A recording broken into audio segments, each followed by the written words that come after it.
Hey you guys, welcome back to another episode of Q&A with Sehli. Today we're doing part 2. We're doing part 2 of how to develop, master, get a backbone, okay? Because this is important, especially when it comes to decision making in every area of your life. Sometimes you just have to say no, and then there's no, and then there's hell no, okay?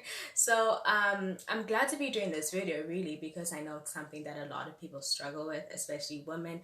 I myself went through this. So I did a video where I gave you guys a few tools, okay? So you want to watch the one before this video before you carry on watching this one, okay? So anyway, let's get to it. Let's discuss some more tips to help you guys get a backbone. Okay, this is part 2.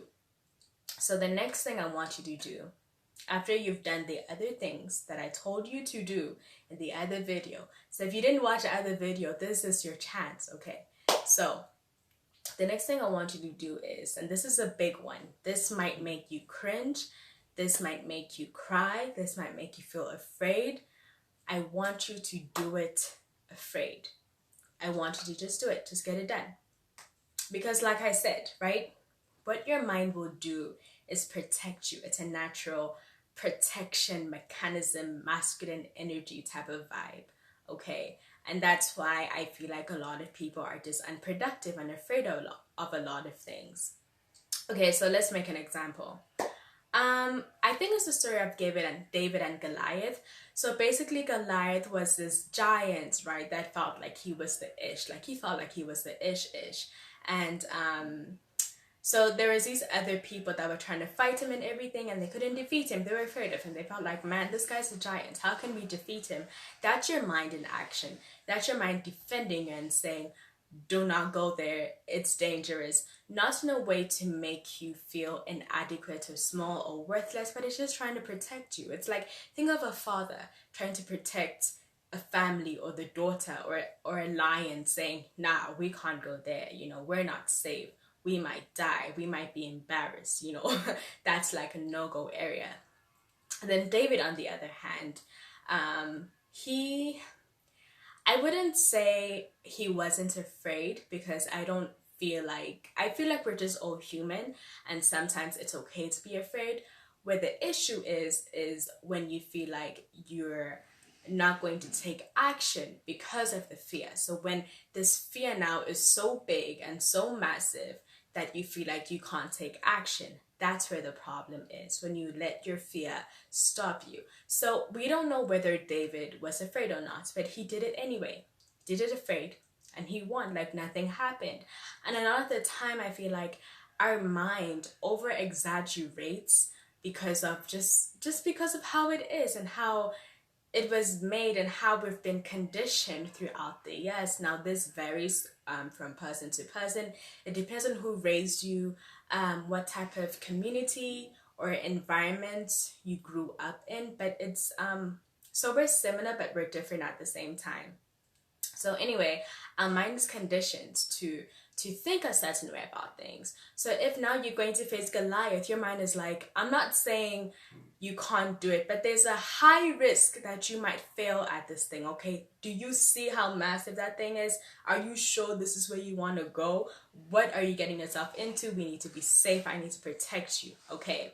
So I want you to do it afraid, because I believe that God is love, and I believe that God is everywhere, and I believe that anything that happens to us it happens to us for us to grow and us to realize our power and what we can do and our potential.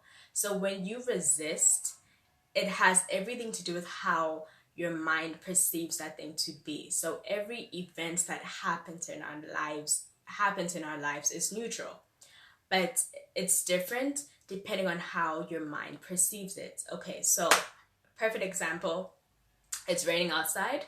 So it's literally raining outside as I speak right now. So it's raining outside, and one person may feel like, oh no, it's raining, I need to run, I need to hurry up, I need an umbrella, I need to get some shelter, right? I need to protect myself. Another person can feel like, oh my gosh, it's raining, this is wonderful, I feel cleansed. I can dance in the rain. I can take my time. It's all chilled.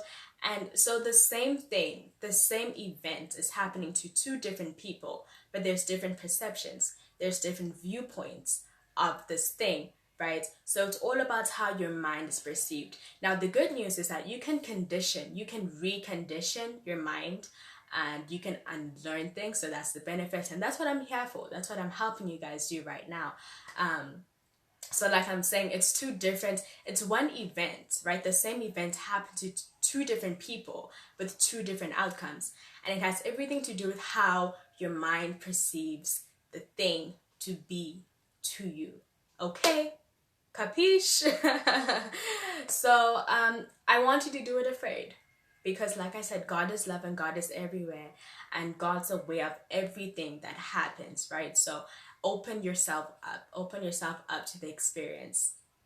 And you want to ask yourself, like, okay, if this was God trying to communicate with me or show me something, if this was unconditional love, if this rain or this event was unconditional love, how would I feel? How would I react? Because like I said, our mind wants to protect us from danger.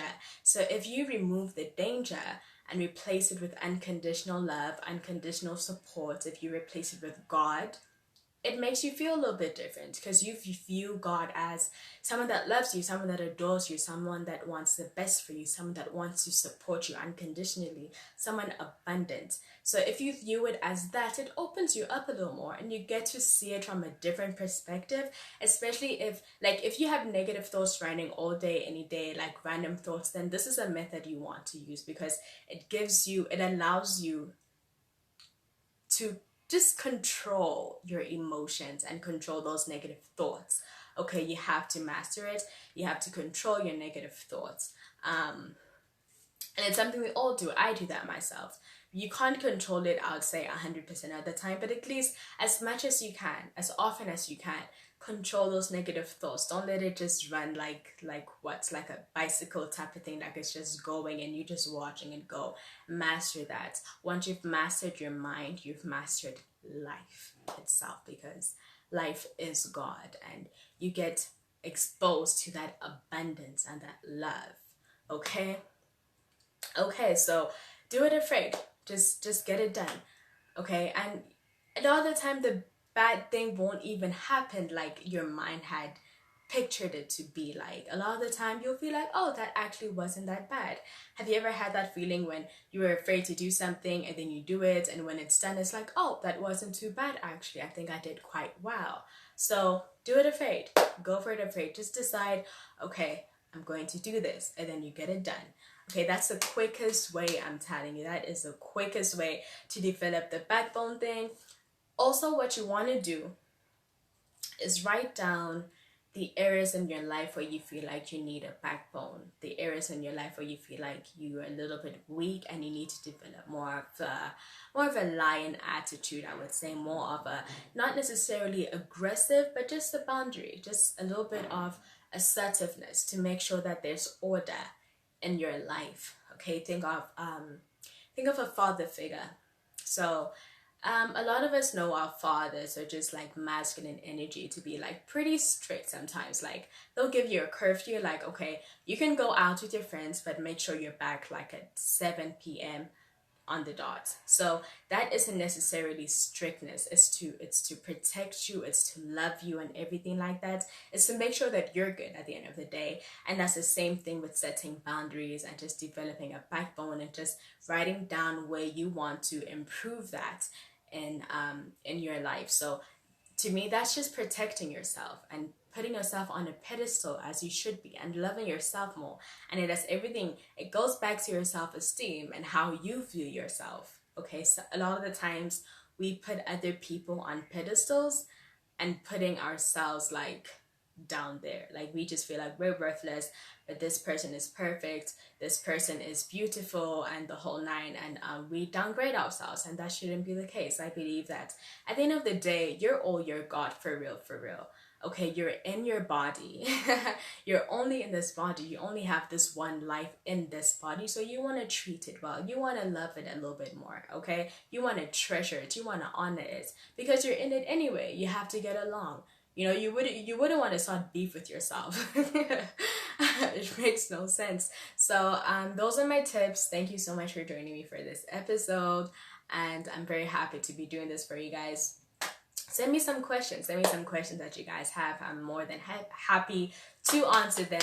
Make sure you follow me on Instagram for just to connect with me more, just to get to know me. You know, I'd love to connect to you guys. And yeah, make sure you have a good day. Make sure you do what I say, okay? It's not about listening. It's about implementing what I'm saying to really, really help you guys.